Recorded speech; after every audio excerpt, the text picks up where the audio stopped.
Abusianfo me obi akwa wo nyame channel so me da asese we nyamre na uti na osan hwe mpanifo sese ade eche ne anti asemfoforo na eyimusu videos bi e cover viral na mpese me no che bia na huye but ene de obehu wo nyame channel so video edikan eye MP eye NPP Mp a ochiche TV eye ne amino ka say 27 January and omoye NPP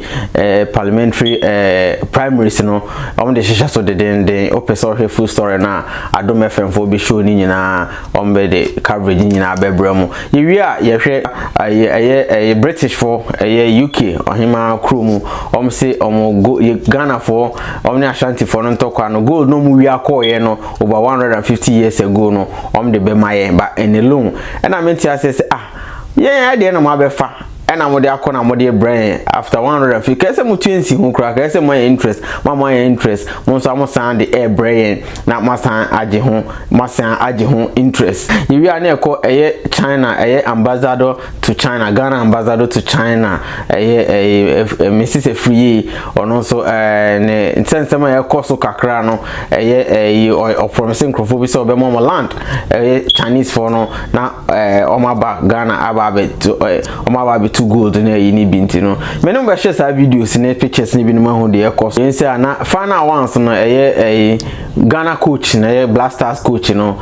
Chris omanya asake no ni amount a ewo Ghana Blasters no Afcon no ahia omubinya eni ahia omo spend ma me twa me ho na me brand me ba me mebobo topic here ya maka ho asemu iso na yakọ into details kakra me nko be bi atwe me ba sisi a me anom ene me mo be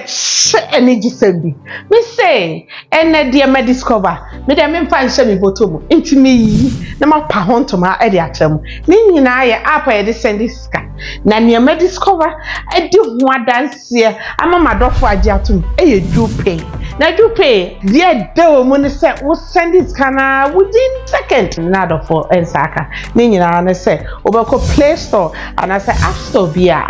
so phone bi ekita wo say Apple and Samsung wo download do ya whether my information is same wo ya you better $5 for free so what they send you sika di kan na what send area no so no yen charge o if it work sika bi a be send akobia e free na rate ni there edasoro ekosa ni nyina na say use me promo code ABTV na we use promo code ni ya $5 no ye de be kan sika ho I send them home. I don't want to was ene meja padi a meye no Ghana me nyuma meye no Ghana nyina membre me send ska na me ma me nsaka me send ska na mabusu afon nsaka de omo ka che me nyina nse onyame nhira adofo so opanyame nhira dia me sro wososo ko download Pay ne send ska na komo adofo me nyame nhira no ye be chichire ni se e dia bro Pay Paul Amantam Nenso omusina di kanko ye damu ase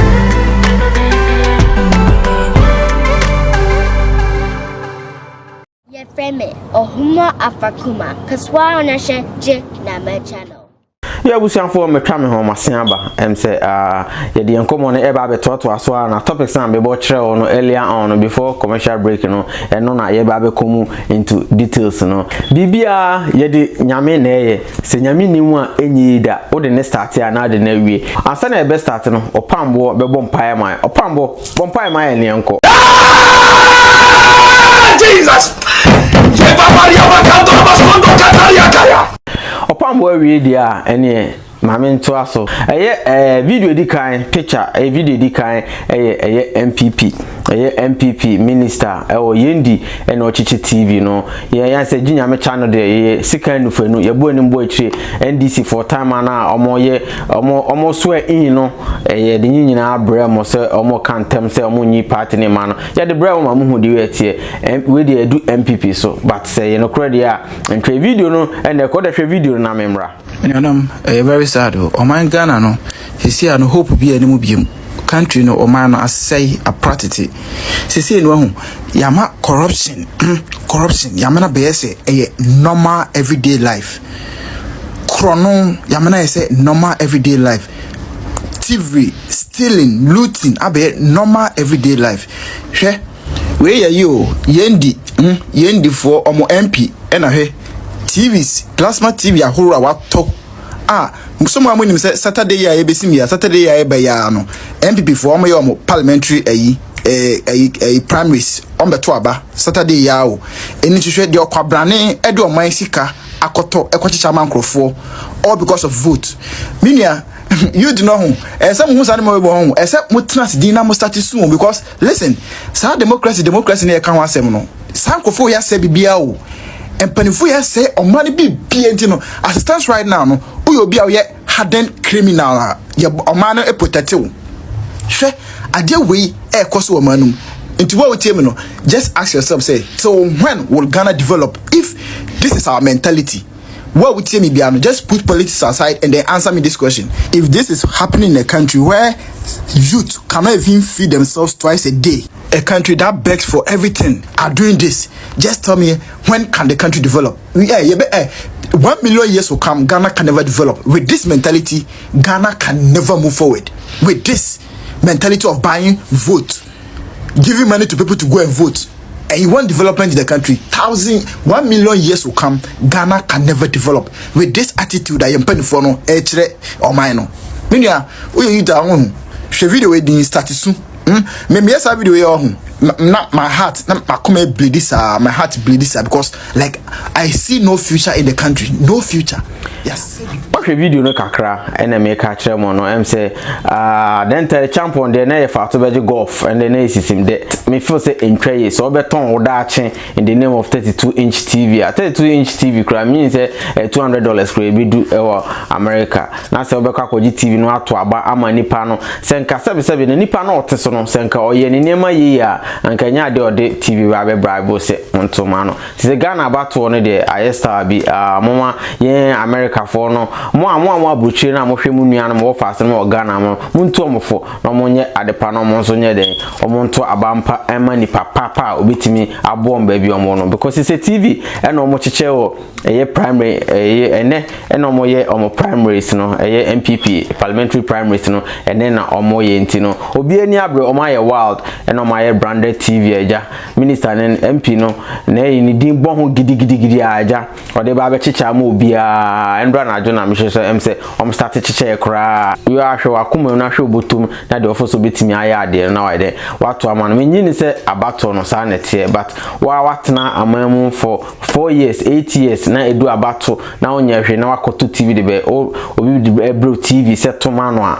na wa 77 oba anyem ahwe aba anyem awo 9 months ahwe awanyi akọ school na de ohwe minister ana MPB oba bedi akonwenti no na ama TV 32-inch se o de tomame enu nti na onso akoto ama na ese odwen odache o ma no ma momento aba na ma ni papa e fo se ese no efata a obetimi aye se no na efata ese no obetimi aye na auto TV na achemode a enya hwe se ni obi ampe obi eni ho chief for asempa kodo ebetimi ato ama na but de make an se o hwe na se entwayi na se bi TV no de be dada mo a onso no monso momfa mo ho adwena mo hwe dem enti no MPP 4 de enso na aja ye de ba betwam no. Hi, my name is Ajwa Kosan and you're watching NPP channel. Go subscribe.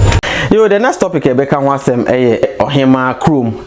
England British almost say 1873 hono baby way back over 150 years ago and tokwana omni Brit Ashanti ekon ye no omfa actually ewia Ashanti for gold no Ghana for gold no bebre ekom museum nti no emra so some person de brain that's okay mo fam brain but some di loan ye no say na obi amoma be wia ya ade ye de makon ye ma be wia ma ade ya pam ma wia ye gold ko adwuma ye nananom ne ye ancestors no ma ye ato ho no ma build UK na mo de ye gold brain akese mo sandis kakra ka ho si no de bi di loan ye nti no. Now, it's been more than a century since these treasures were looted by British soldiers from Ghana. Many of them hold huge cultural and spiritual significance. Now, in a landmark agreement, the Victoria and Albert and British museums are returning them on loan to the Ashanti King. Our culture editor, Katie Razzle, has this exclusive report.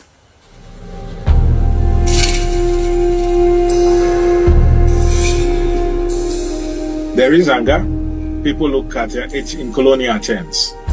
Looting of items, precious items belonging to people are things that they don't easily forget. Gold from the royal court of the Ashanti Kingdom, which was once one of Africa's most powerful states. These objects and many more were looted by British troops in the Ashanti capital Kumasi in 1874 during the Third Anglo-Ashanti War.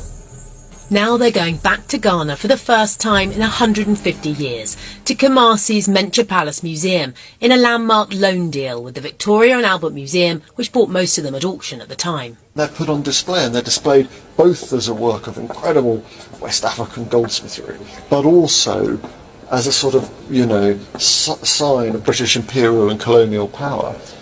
17 V&A items are returning, including a peace pipe used by Ashanti kings, the Asantehene, and heavy cast gold badges worn by courtiers tasked with cleansing the king's soul. The agreement is not with the Ghanaian government, but with Otumfo Osei Tutu II, the current Asantehene, who once worked for Brent Council, monarch for a people whose history is steeped in gold and wealth. The deal's chief negotiator is Ivor Ajimandia. There's so much interest in these items. These were objects that were created by the royal artisans for all sorts of ceremonial reasons. At least these objects will be home after 150 years. The British Museum is also loaning 15 gold items, including a sword of state looted by British troops during the Anglo-Ashanti War of 1895-6. British law bans some national institutions, including the British Museum and the V&A, from permanently returning objects. In giving a piece back, you're also giving back a missing piece of history. Nana Ofriata Ayim is a special advisor to Ghana's culture minister. She welcomes the loan deals with the Ashanti king. The Ghanaian government could not have agreed to the terms. The metaphor is, someone comes into your home and steals something from your house, keeps it in their house, and then, X amount of years later comes and says, I'm going to lend you your thing back. It doesn't make any sense. Those objects with origins in war, in looting, in military campaigns, we have a responsibility to the country's origins to think about how we can share those more fairly today. And it doesn't seem to me that all of our museums will fall down if we build up these kind of partnerships and exchanges. Have you felt ashamed that these items are here? I don't feel ashamed they're here. I feel they're part of a history of British-Ghanaian interaction, some of which is around war, some of which is around slavery, some of which is an incredible creative Ghanaian diaspora in the UK today. The V&A insists this is not restitution by the back door. For Ghana, it's both a way forward and a way to bring the treasures back. Pictures and so no, and meaning say Abrofo no de say we are some black say bamo I don't know, so mukwa no nyanso 77 because na mo se mo be wia e ho na mo de bre mo fa ya de mre mo san di loan aka attach say eja dachi bia no on be san ba beje loan no say yan tua loan na on be san ba beje ne san san kwa akoshe o manum no ntineja information no this way bia na hu baby aginya me channel wo hu biko ghanaonline.com and Ghana web on nyina o ho e ho nsem nyina obetima amai details nyina nti so no obetimi everyday bi na so dey to for na so asua adebi wo na so no onana no waka bibi a kire mo blessings from the most high for me and aginya me channel kofo en mo ye no ba trust. So the next one Ghana ambassador to Chinese Nana Akua Owusu Afriye ono ye Ghana nsia na emu e China na em say eba ye gold ne ye nsu ye say ho niam in the name of mines ne dey to a diamond ne gold ne say no na ayana de bread nyina bo aban sombo but we dey em say Ghana for no ye ya ye di hu bi oba besia we di anim agege nkrofo sika say omo mpre sika mbrom no mo nye de omo so emba Ghana na o asase ho no de be mom no mo so de to gold ne yi no e na ama asase no sebi se wo ho nim krum a onsen de oti krum ho no Chinese for ye mu tu nsuo ne yi nyina omu nyina mu tu gold ne diamond nyina omu nyina omu nim obi a o connect omo Ghana omu timi yes ade ne because ntimi mba Ghana emitu bibia just like that enti no de hwe video no kakra ne ento aso. Breaking news. In a shocking turn of events, the Deputy Ambassador of China and parliamentary aspirant for Abdulkama North constituency, Her Excellency Akweya Afriye, has been accused of embezzling money from individuals in China and making false promises of visas and mining concessions in Ghana. Reports have surfaced alleging that Afriya has been soliciting funds from Chinese citizens with promises of securing visas to China and mining permits in her constituency in Ghana. It is claimed that she has been using her position as a deputy ambassador to exploit unsuspecting individuals for financial gain. The accusations have caused a stir in both China and Ghana, as they raise serious concerns about potential corruption and abuse of power within diplomatic circles. The alleged actions of Afriya, if proven true, could have far-reaching implications for diplomatic relations between the two countries. Authorities in both China and Ghana are expected to launch investigations into the matter to determine the veracity of the claims. If found guilty, Afriya could face legal repercussions in both countries. The deputy ambassador and parliamentary aspirant has yet to respond to the allegations, but it is clear that this scandal has the potential to impact her political career and diplomatic standing.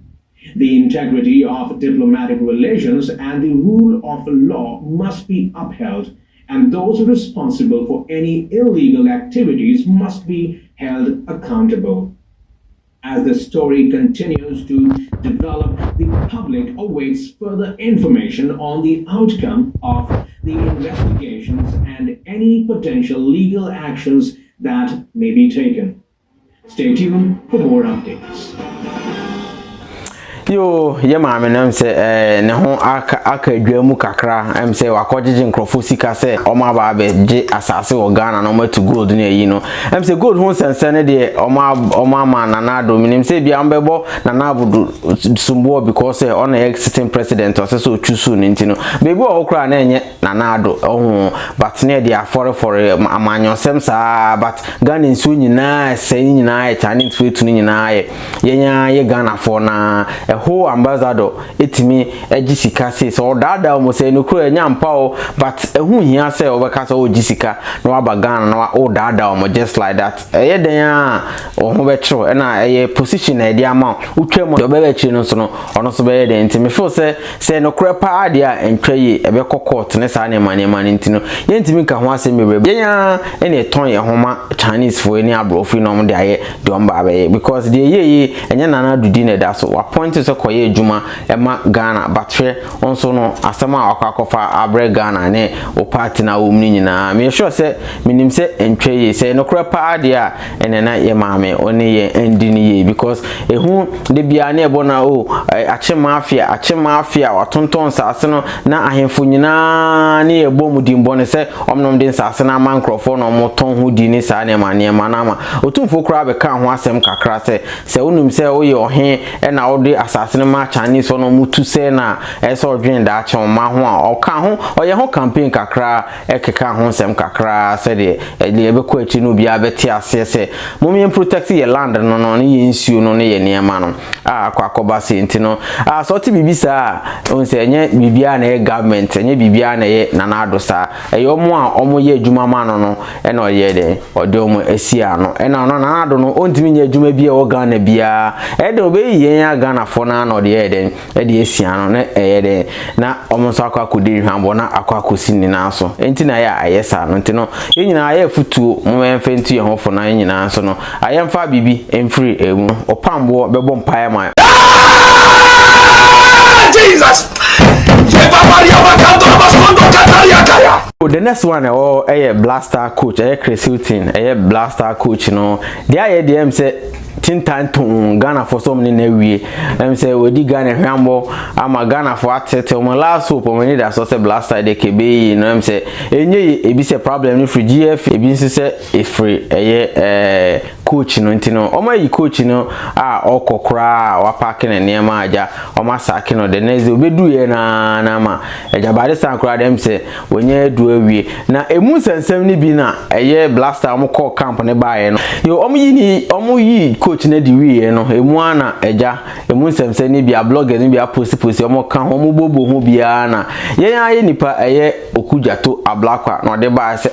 Ghana blaster de GF money and ni and say GFA spent over 27 million, that's all Ghana cedis, 270 billion on blasters on their failed 2023 AFCON campaign. And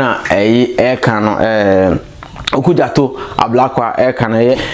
oye NDC ni na oka say government ni ndi sikankwa na omukodi na paton so hwemu de Okujato kan fakwemu all right oye Ghana ni to betimi aka bi sika omo spend ye no obi beka sika omo spend ne more than sika calf de mom ko so hwe calf mom wi ni trophy ni nyina $7 million. $7 million for trophy no winner ni nyina o de ma men share winner AFCON 23 prize winner finish first prize $7 million, second runner up $4 million, losing semi-finals 2.5 and losing quarter-finals 1.3 million. And Ghana spending more than even sika ebinya kura ntu hwe ma aka no kura no de oka no it doesn't make sense. Sans no bi suka say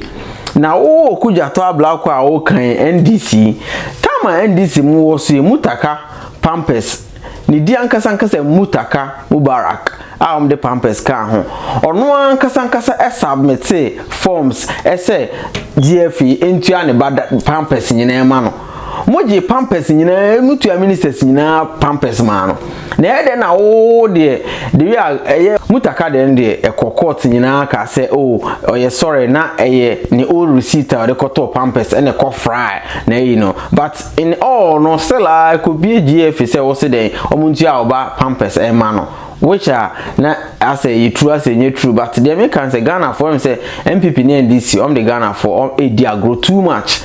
as a koye mama na okay and koye momo dia ene enye okay ntino Ghana for munyina masuma NPP NDC de omo ye no monso monfa mo adwe na monhwe de mo for so betin ayo man ye na montoman because NPP ba omso ma isi NDC ba omsa isi sika omo spend wo GF hunkoa football no nkoa okranye sika ketwa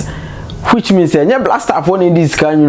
encrophobia we chi no mo so de bia keka no mo gi ni nyina omko World Cup ni nyina Brazil sike nyina mba na ebi na encropha send comment de ma ma comment ne ba ko oko social media ye Ghana article omo post bi ko omo Instagram ma me ready na se oko comment section ho de aya na EBS3 o de ma me read comment section bi na de tie hey bro, you guys are the same, shut up please. When you guys ruled for 8 years, we all know how much you spent and the disgrace you brought to us, flying money on plane to Brazil and all. Make we think you this NDC and MPP same BS. Mpeni for me pese o yusu forward no ba me pese me bo enye fanse me ye encrophos sa de me jane say ya BS onima abrofo onim de yom kan BS the meaning of BS just playing with the country. Oh, but your kind of menene ya adwen because Okujato ablakwa time no do ye no NDC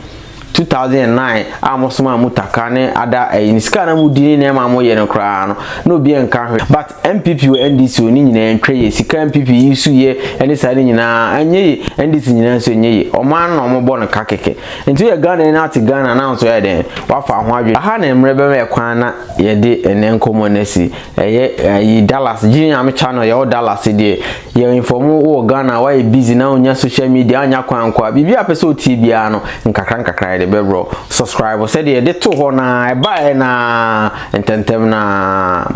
what na wo de course na list why get info rounds so advice onana no wo fa se no ne unuanom mo Ghana na nyina ye de atu ahofo eye wo Ghana community mu ha se na so ye party wedding bibia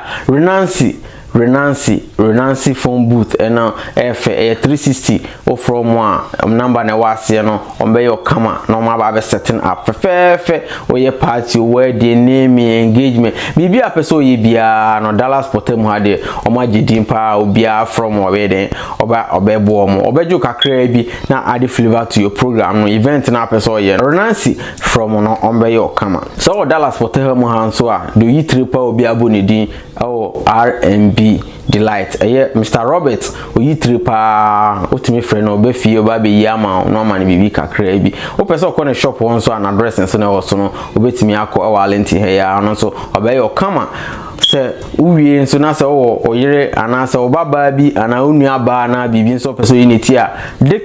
Dictors African breeding ono so be yuti ama kama star obe ya person yi ni bia obe na kama ama obe bono bibia kama ni bibia nyihu bibia ye nyi bia no sa how baby no how obe na kama ama Dictors obe na kama pa ama ofre na omonso number no flyer na woso no me da se utie ye makramo nyamisha mu nyina bye.